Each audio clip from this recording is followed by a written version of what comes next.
parole.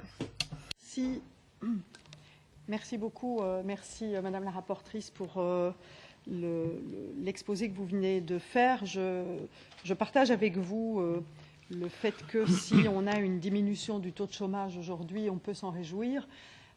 Et pourtant, je pense qu'il ne faut pas se réjouir trop vite parce que derrière ces chiffres et ces statistiques, il y a encore malheureusement beaucoup de précarité à la fois dans l'emploi, et donc une diminution du taux de chômage ne veut pas dire une amélioration de la qualité de l'emploi, ni l'amélioration de la qualité de vie des citoyens européens. On voit que dans certaines régions, il y a une grande disparité au niveau des taux de chômage dans certains pays et dans certaines régions. Donc les moyennes cachent des poches qui sont des poches importantes de chômage et également les moyennes cachent les poches qui sont les poches de publics cibles plus fragilisés.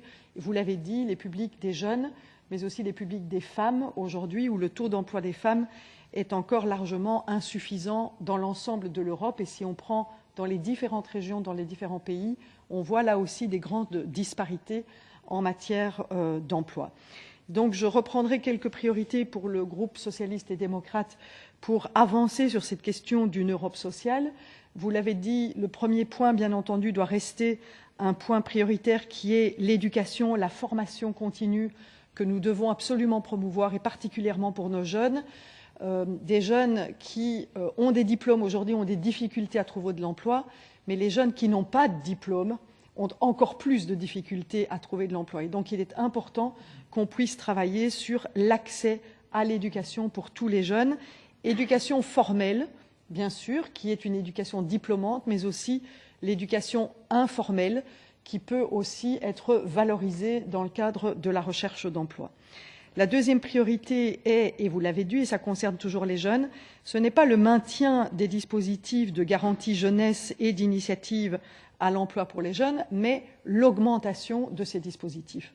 Je trouve qu'il n'est pas normal que parce qu'il y a une non-efficacité de l'application de la garantie jeunesse aujourd'hui, qui a été mise en avant par la Commission européenne, que nous devons juste baisser les bras par rapport à cette initiative. Nous devons faire mieux et nous devons faire plus en matière de garantie jeunesse et d'initiative pour l'emploi. J'ai même envie de dire que si on est capable de contraindre des États membres à respecter un pacte budgétaire, on devrait être capable de contraindre les États membres à mettre en place des mesures efficaces en matière de mise à l'emploi des jeunes. Je pense qu'il en va de l'avenir de l'Europe, il en va de l'avenir de nos jeunes aujourd'hui. Et donc, on doit être beaucoup plus exigeant en ce qui concerne cette garantie jeunesse et par rapport à son efficacité. Donc, je demande plus et je demande mieux en matière d'action pour les jeunes. Troisième priorité, c'est une politique qui favorise l'équilibre entre la vie privée et la vie professionnelle. J'ai parlé tout à l'heure des divergences en matière de taux d'emploi de femmes aujourd'hui en Europe.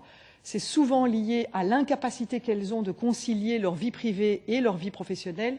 Et donc, il est important que l'on puisse continuer à travailler sur ce paquet de conciliation. Je me réjouis de voir les propositions de la Commission sur le congé de paternité, par exemple, mais il faut qu'on fasse aussi là plus en ce qui concerne l'accueil de l'enfance, par exemple, et donc avoir plus de services qui permettent de concilier cette vie privée et vie professionnelle.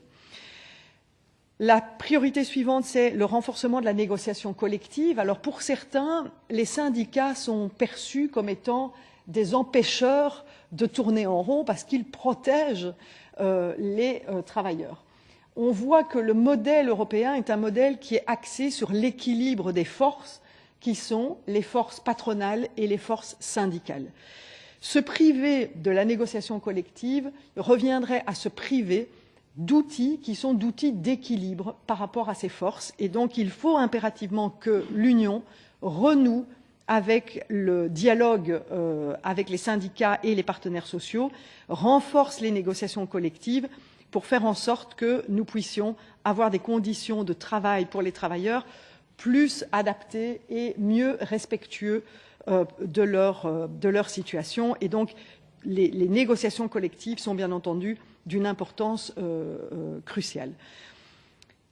Une autre priorité, et qui va toujours avec le dialogue social, qui est de pouvoir renforcer le droit syndical. et qui veille également à promouvoir la sécurité de l'emploi, la lutte contre la polarisation des salaires. Aujourd'hui, les inégalités sont flagrantes en Europe et donc il est important qu'on puisse travailler sur cette question. Le renforcement des systèmes de protection sociale, en ce compris le premier pilier de pension et les couvertures de soins de santé.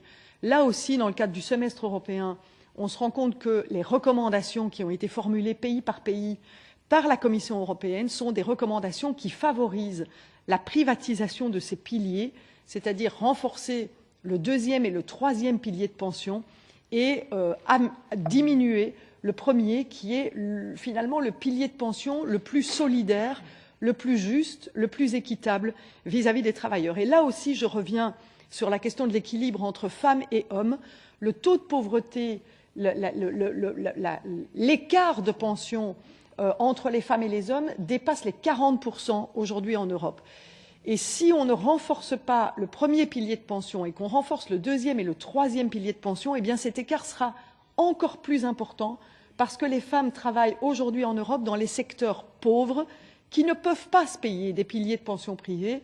Et donc nous aurions, par le renforcement de ces piliers privés, des écarts entre le genre encore plus marqués qu'il ne l'est aujourd'hui. Et donc on doit à tout prix favoriser le premier pilier de pension et les couvertures de soins de santé. Avant-dernière priorité, j'en profite, Monsieur le Président, comme je suis la seule, j'utilise du temps de parole, qui est l'amélioration de qualité de conditions de l'emploi, on l'a dit déjà en lien avec les emplois précaires, mais aussi la lutte contre le dumping social, c'est-à-dire la lutte contre le moins-disant social aujourd'hui qui existe en Europe. Il y a des pratiques aujourd'hui en Europe qui viennent détruire l'évolution qui est une évolution du bien-être des travailleurs européens. Donc lutter contre le dumping social et lutter contre les abus de ce dumping social me semble essentiel également si on veut réconcilier les citoyens au projet européen. Et enfin, l'implémentation de nouveaux indicateurs sociaux, parce que si on veut correctement mesurer les mesures que nous prenons, il va falloir avoir des indicateurs corrects également. J'en ai un peu marre qu'on parle uniquement du produit intérieur brut, de croissance.